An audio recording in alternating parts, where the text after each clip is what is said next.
the war chief who united the tribes of Gaul, the king who made Rome tremble, the man who held this fortress for 6 weeks against Caesar's legions, while all of Gaul watched and prayed. Now she kneels in the mud outside the fallen walls, her wrists bound with leather straps that cut into skin already raw from struggling, her ceremonial robes torn and stained with the blood of servants who died trying to protect her, her copper torque, the symbol of her noble status, ripped from her neck by a centurion, who laughed as he pocketed it. Around her kneel 47 other women of noble birth, the wives and daughters of tribal chieftains who had sheltered behind Alesia's walls, women who commanded servants and managed great households, who wore gold and silver and traded in cattle and grain, who spoke in councils and shaped the politics of nations. Now they are merchandise. A Roman officer walks down the line of kneeling women, a stylus in one hand and a wax tablet in the other. He is cataloging them, recording their approximate ages, their physical conditions, their visible injuries, their potential values. He pauses in front of Epona, studies her face, makes a notation. This one, he says in Latin, to the soldier beside him. The king's wife. Caesar will want her for the triumph. Mark her as reserved imperial property. No one touches her until we reach Rome. And the others? The officer gestures dismissively at the line of kneeling women. Standard processing. The young and beautiful go to the officer's pool for the march. The rest go to the general slave chain. We have a long journey ahead. The men will need entertainment, and these barbarian women will fetch good prices in Rome regardless of their condition when we arrive. Epona understands enough Latin to know what entertainment means. She has heard the stories from women captured in earlier campaigns, stories whispered between tribes, warnings passed from mothers to daughters about what Roman soldiers did to captured women during the long marches from conquered territories to the slave markets of Italy. She looks down the line at the other women. Some are weeping silently.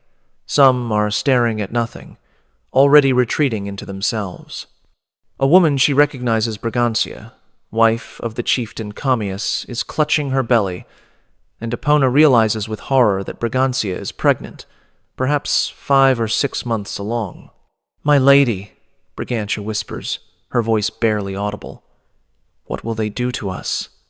Epona cannot answer. She does not have words for what is coming, but she is about to learn. What you are about to learn has been systematically sanitized from the history books for over 2,000 years. We know about Julius Caesar. We know about his conquest of Gaul, his crossing of the Rubicon, his affair with Cleopatra, his assassination on the Ides of March. We know him as a military genius, a political mastermind, a writer whose accounts of his own campaigns are still studied in Latin classes around the world. But we do not talk about what happened to the women.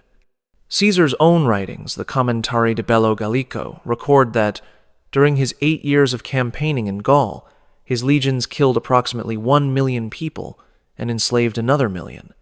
1 million human beings reduced to property.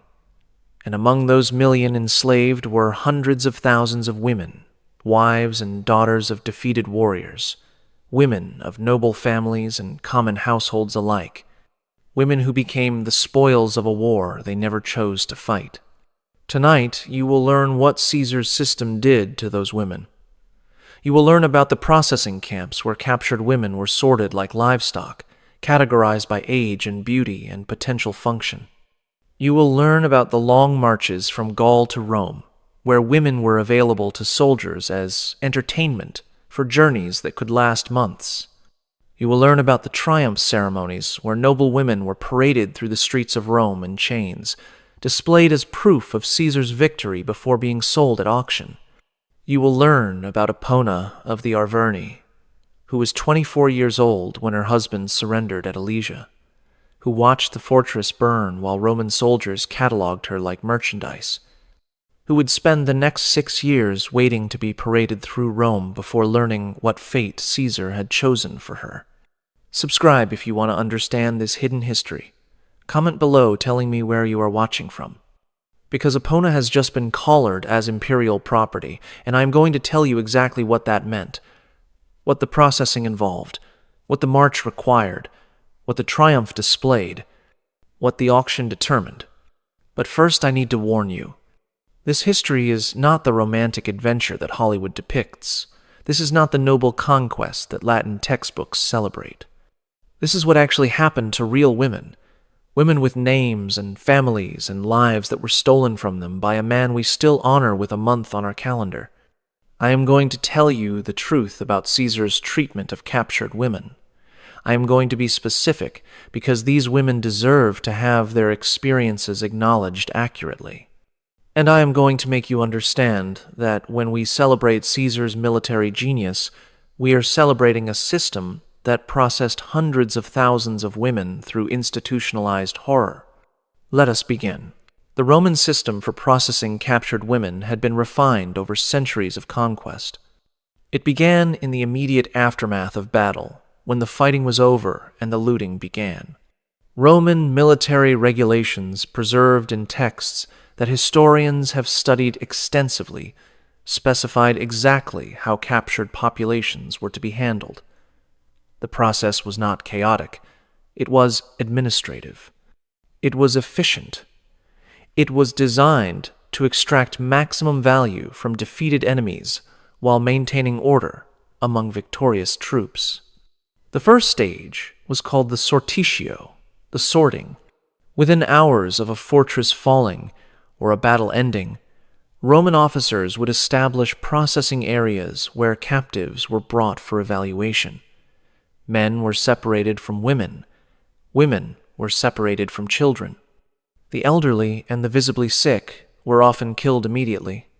They had no market value and would slow the march. The women who remained were then subjected to what the Romans called inspectio inspection. Roman military physicians and slave traders who accompanied the legions would examine each woman individually. The examination was thorough.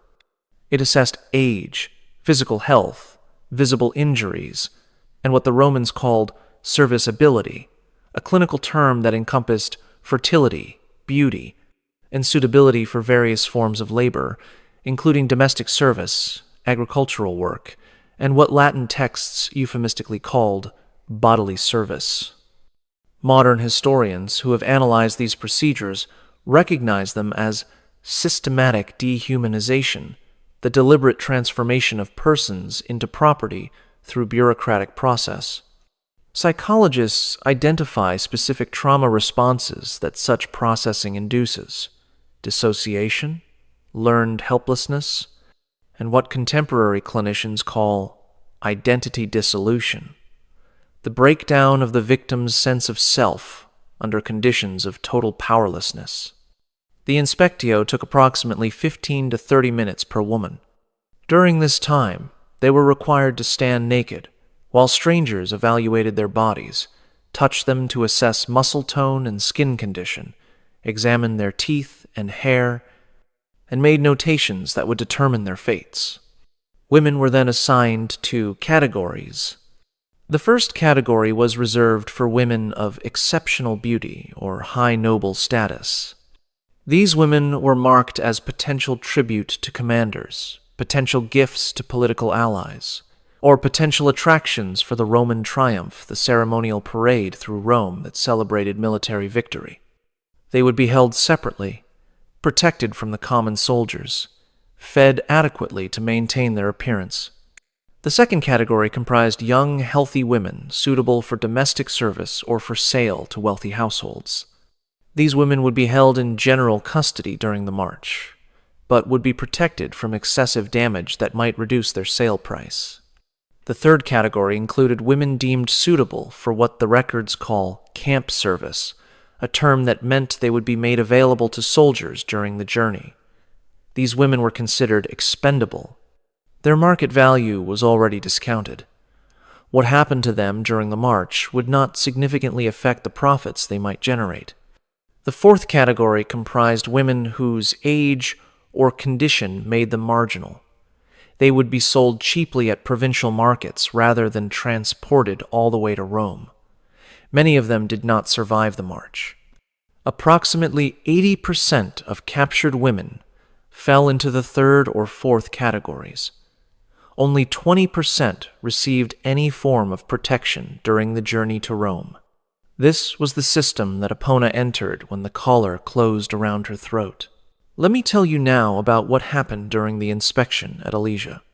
The Romans had established their processing area in a field below the fortress walls.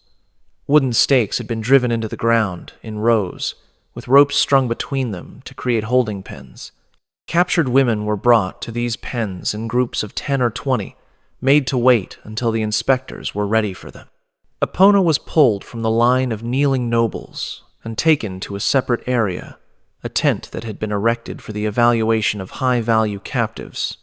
Her status as Vercingetorix's wife had already been noted. She was imperial property now, marked for Caesar's triumph. But protected did not mean untouched. A Roman physician named Gaius Oppius, whose name survives in administrative records from the campaign, conducted her